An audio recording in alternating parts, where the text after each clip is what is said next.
Hello YouTube, welcome once again. Teesta barrage প্রকল্প বাংলাদেশের জন্য অত্যন্ত গুরুত্বপূর্ণ একটি প্রকল্প। গড়ে প্রতি বছরের বন্যায় বাংলাদেশ জুড়ে অন্তত 1 লাখ কোটি টাকারও বেশি লোকসান হয়ে থাকে। সেই সাথে তিস্তা নদীর অববাহিকায় বিভিন্ন অঞ্চল যেমন রংপুর, নীলফামারী, গাইবান্ধা, কুড়িগ্রামের মতো এলাকাগুলোতে যে পরিমাণ বন্যার সৃষ্টি হয় তাতে অসংখ্য মানুষের প্রাণহানিও ঘটে। আকস্মিক এসব বন্যায় কয়েক লাখ মেট্রিক টন খাদ্যশস্য যেমন নষ্ট হয়ে যায়, তেমনি নদীর দুপারে বসবাসকারী হাজার হাজার পরিবার প্রতি বছরই বাস্তুহারা হয়ে পড়ে। গত 30 বছর ধরে বাংলাদেশ তিস্তা নদীর পানি নিয়ে যে দুর্যোগ বয়ে আসছে তা সম্পূর্ণরূপে মানুষের সৃষ্টি।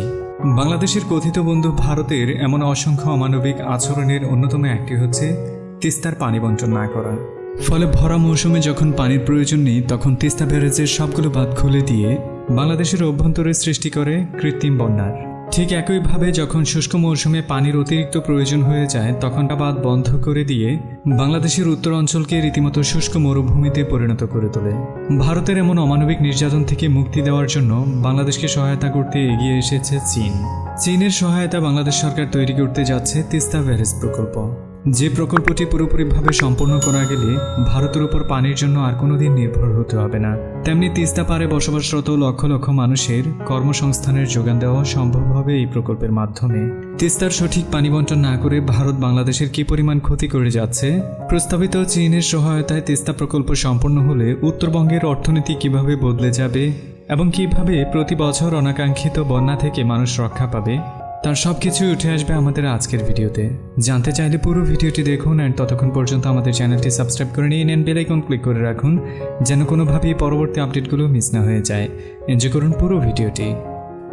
ভারতের সাথে বাংলাদেশে 54টি নদী সংযোগ রয়েছে, যার অন্যতম একটি হচ্ছে তিস্তা। তিস্তার উৎপত্তি হয়েছে ভারতের সোলামো লেক থেকে।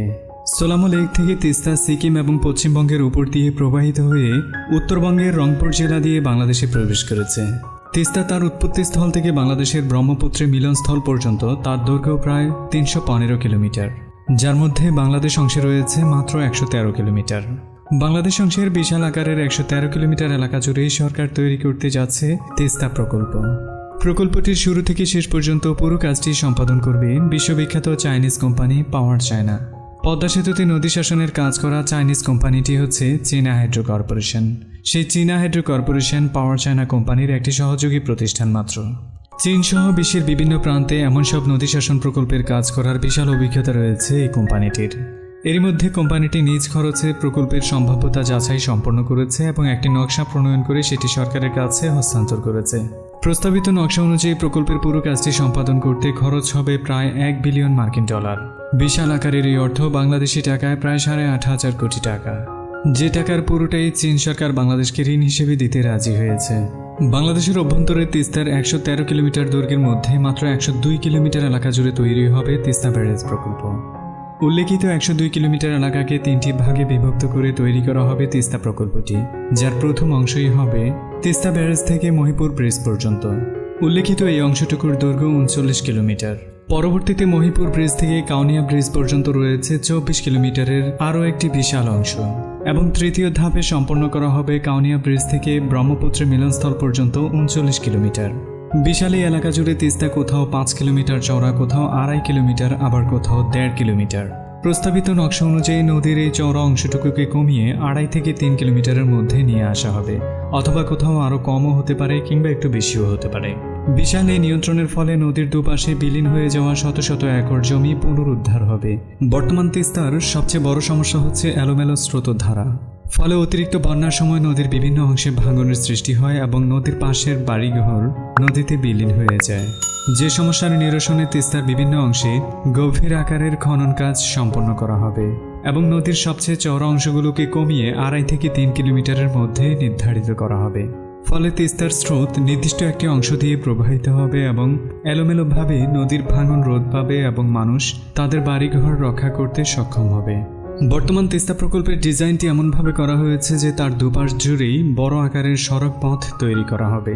নদীর বাঁ পাশের অংশ জুড়ে নতুন সড়ক পথ তৈরি হবে প্রায় 46 কিলোমিটার, তেমনি ডান পাশের অংশ জুড়ে তৈরি হবে প্রায় 78 কিলোমিটারের নতুন সড়ক পথ।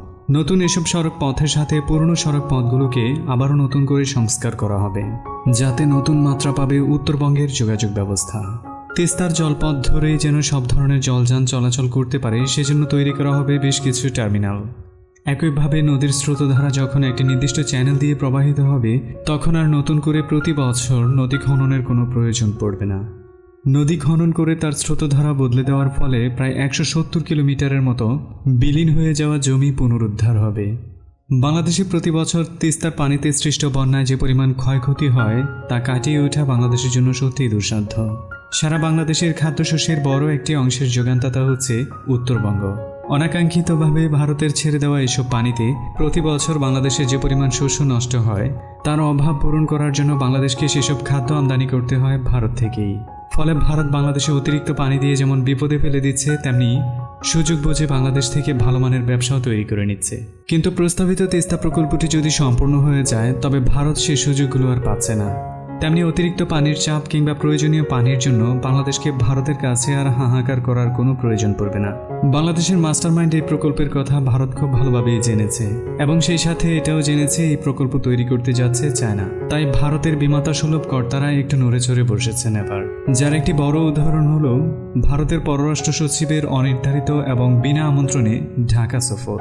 এটাও নিশ্চিত করে বলা যায় বাংলাদেশের কাছে ভারত আগের মতো আর গুরুত্ব পাচ্ছে না।